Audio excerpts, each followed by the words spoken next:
Good morning, team. Thank you so much for joining us. It's Tuesday, August 23rd. I'm Amy Corr, and I'm joined by Kevin Van Eck, and we are at our Goose Island studio.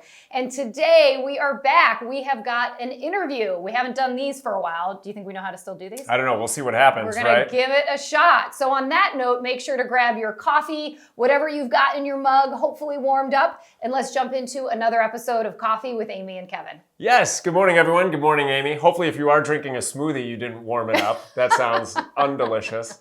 But thank you for joining us. As Amy said, we do have an interview today. It's been a while, but we're really, really excited to have Lee Adkins. He's the co-founder of Amplified Solutions. He's got a long history in real estate and other industries. And he's someone I've known and is close to my heart for a number of years. So welcome, Lee. Awesome. Thanks for having me. I'm super excited to be on. I'm a huge fan of the show, so I'm glad to be joining you guys. Yeah, he just told us he's one of our 3 followers, right? No, just kidding. We know there's many more of you out there. But yeah, we are excited. And actually, Kevin originally met Lee when you were in Atlanta and developed a great friendship, but also a lot of working together. And we're going to jump into kind of Lee's experience, but I've also had the opportunity to have him help us on the coaching and training side of things. So we just thought it was a perfect fit to have Lee on, given his skill set. So let's talk a little bit about that. So you have a pretty diverse background. I know you are a musician. I was reading about that in your bio. But you've done a lot of different things in technology and in real estate.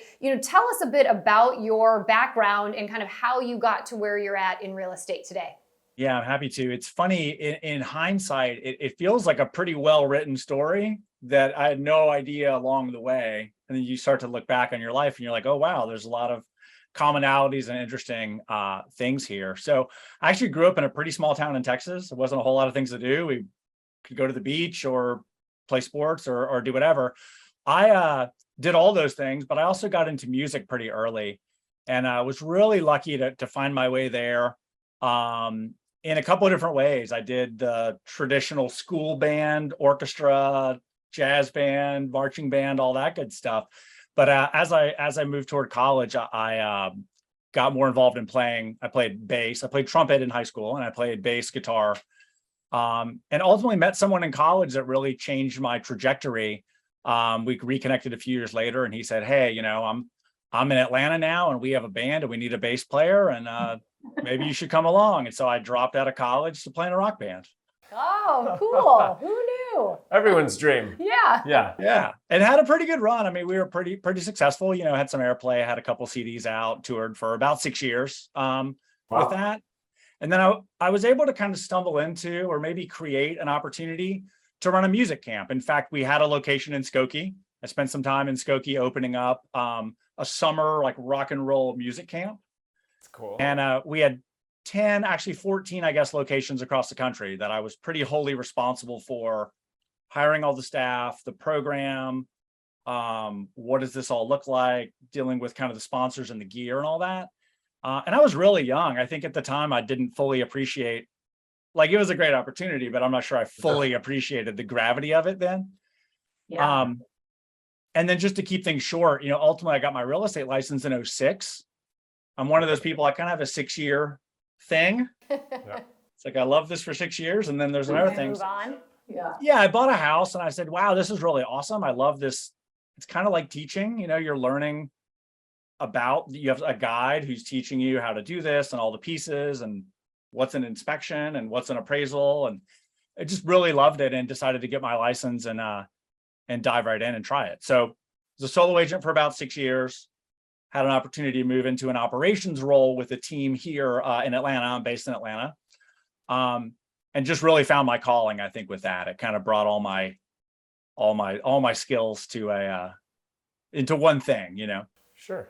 Yeah, that's cool. So let's talk about the skills, because you at Amplified Solutions, and since the time I've known you, you support agents, brokerages, teams in particular. So what is the kind of support that you do offer and provide?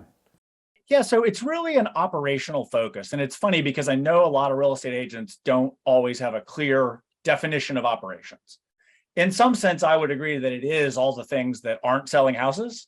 I think that's a really simple definition that can resonate with people. But, to me, it's a really important blend of strategy and tactics, right? Like we have to have an overall plan. We got to kind of know where we're going. What's our growth plan? Are we going to be 50 agents? Or are we going to be 4 agents? Do we have big staff? Like, what does this all look like? But it's also easy to sit around and come up with this great, awesome plan and not know how to kind of stair step your way to actually get to that plan. Right. So I think what I'm good at is kind of managing both, like coming up with the overarching strategy, but also like, that's great, but we got to take some steps to get us there. Like the actual, what to implement, how to do it. Right. Versus, I think we have, real estate agents, we're great at coming up with good and big ideas. And then it's, where do we start? What do we do?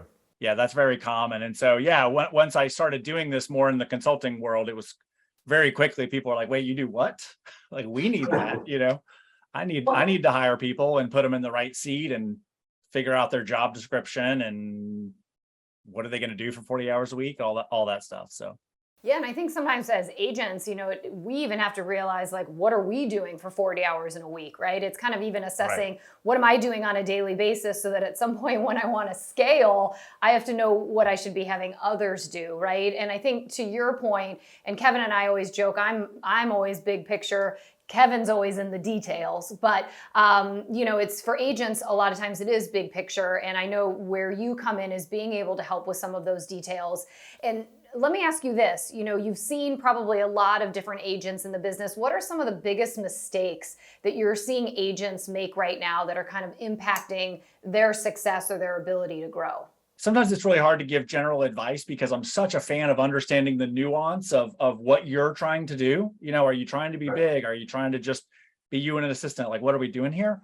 But I mean, ultimately, I think mistake number one I see when people are finally able or willing or ready to hire, they hire people that they like and people that are like them. Yeah. Yeah. And they need an opposite. In fact, I love the analogy even that you just made, Amy, is that you and Kevin wear different hats. And that's part of what makes it work, right? If there were 2 Amy's or 2 Kevins, you may not have the same end result, Right. And then I think another thing, well, for one, waiting too long to hire. And I get it. It's a big expense. It's terrifying. Are you going to offer benefits? Are they W-2? Like, I get it. There's a lot. There are people and companies out there to help you with that. But all too often people don't hire soon enough. And then they kind of can't get off the hamster wheel of having the time to hire or train or otherwise help that person. And so sometimes even if people do hire somebody who can be good, they're just not in a position to empower them to do well. Mm-hmm. And then I guess maybe it's a 2B, just not delegating and trusting. If you're going to hire somebody and pay them $80,000 to run your company, then, find that balance of what you need to prove and what you're just going to trust them to do.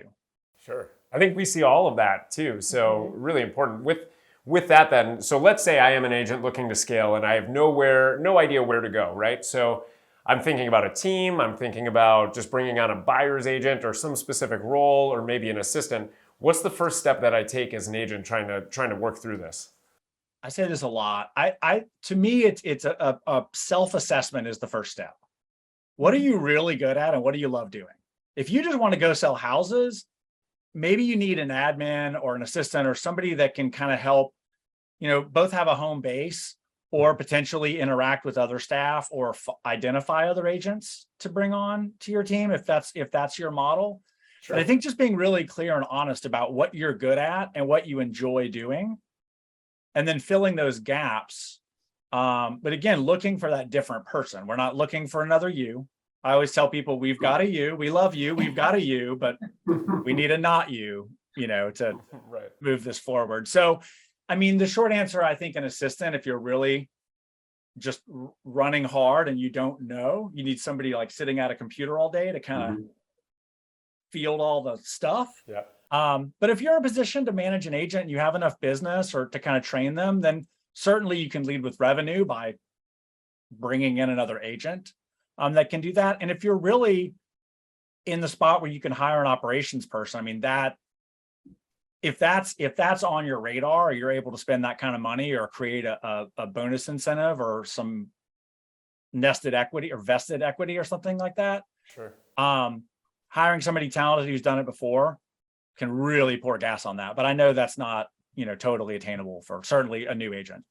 Yeah, and I think probably for some people, if you find somebody who has that skill set, because kind of back to your scenario, I think you were brought on when you were working with a team as essentially the marketing person, and you grew into basically running operations as the team grew, right? So I think it can also be, if you find the right talent, as you grow, they can cultivate into something bigger as well, right? I'm really glad you said that way, because I think it goes both ways, because number one goes kind of back to the empowering, right? Like, they let me, to be fair, I don't think they knew what I was doing, but they let me do all the things.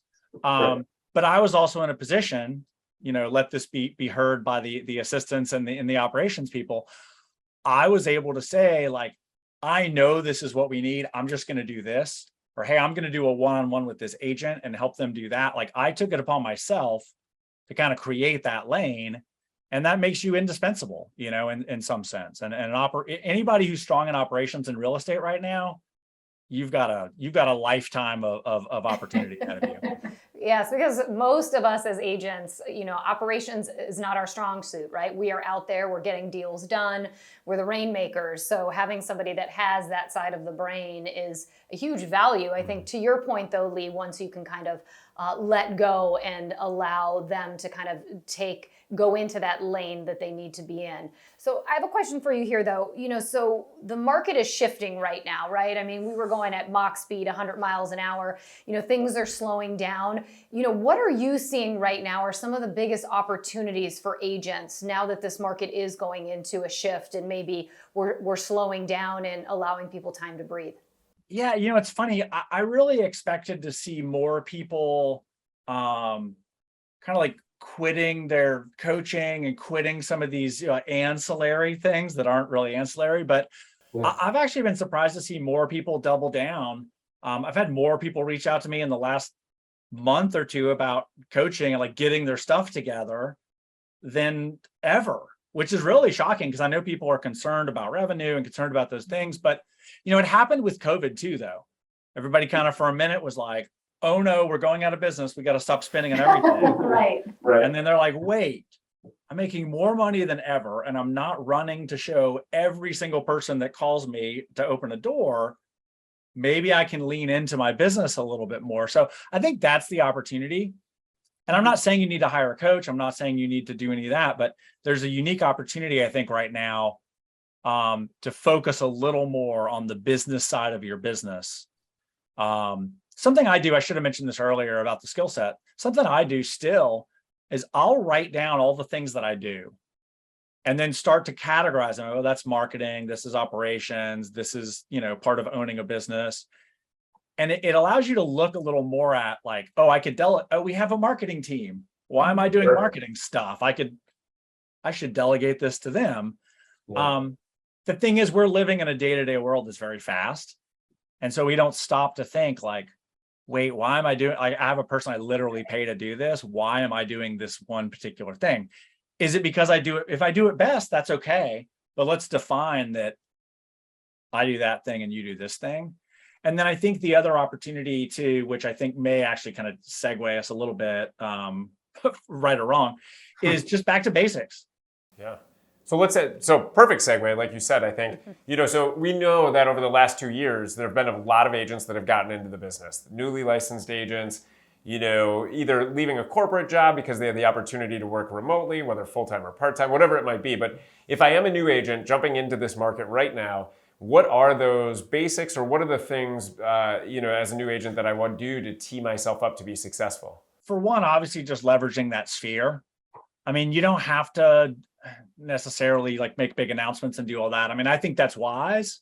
But leveraging the people you already know, because they trust you on some level. They may not trust you with the real estate purchase, but like if they're people that and it's still going to take time, but things like an email newsletter or things like reaching out to people with valuable information, not just, hey, do you or anyone need to buy or sell a house, but real key market information, or, hey, I have this home valuation tool. Would you like me to put you on it? I'm a fan of being honest to a fault. Like, hey, I'm new in the business. I have this great tool. Be happy to set you up on it. It'll help you watch your home's value and equity and, you know, Yeah. all that. So, but yeah, honestly, the back to basics. The other thing is potentially finding a mentor, Okay. which can come from strange places. It doesn't necessarily have to be like another agent. I think another agent could be great because maybe you do ultimately form a team or something like that happens. But just having somebody else to talk to about, hey, how would you do this? Or, hey, I made this postcard. Do you think it looks good? Or, hey, I'm going to try this thing. Do you think this makes sense? Just somebody who's going to be honest with you, you know? I love that. And, I think a couple of things that you're saying here is, even if you're newer, it's enthusiasm and being authentic are things that, are attractive to people, right? So I think that's, what you're saying. And then, the having a mentor or somebody, it's also that level of accountability, which I think as a new agent is also, probably, pretty hard. It's hard to be in the business. And if you've got somebody that kind of makes you sort of stick with it and hold yourself accountable, it makes a big difference. For sure. I mean, it could be your broker. I mean, again, I think we all overthink this stuff all the time. Mm-hmm. Yeah. It could be your best friend. It could be, just having somebody who's kind of got some skin in it with you, So I know you talked a little bit about some of the mistakes in hiring, when people are looking to scale. Are there any things that you're seeing right now, just in general, mistakes that you're seeing agents take that are kind of derailing or slowing some of their business down? It's funny. I actually just did a webinar on this just very recently where, we really do totally overcomplicate everything. Right. It is important to have some fancy systems potentially, or some automations in your business or marketing or whatever. But I think ultimately the things that we need to execute as humans can always be simplified. And so I think if you can get really clear on some of those things, even if it's like an elevator pitch style thing, because again, behind the scenes, it might be fancy and complicated, but just kind of a high level, like, this is what we do. This is who we serve. We're all distracted by the shiny object syndrome, or we think we need to have these grand plans like we talked about before. And I know we've seen it where people have these grand, whether it's, a direct mail campaign. I remember there was an agent that told me they were going to go shoot their own photography and create their own postcard every other week. And I don't think they got a single piece out. Probably on a camera, but Right. So, but now I want to transition to the shiny object syndrome to wrap. I think, what is something out there that you've seen that either people are or aren't talking about, something in the industry that you think is going to impact or affect every one of us? yeah, oh, it's tough. There's kind of a couple of things. I think, I always hesitate to say stuff like this because it gives a shiny object, but Right. Retargeting is obviously a massive. The ability to serve an ad to someone specifically who's either already been on your website or they're in your database.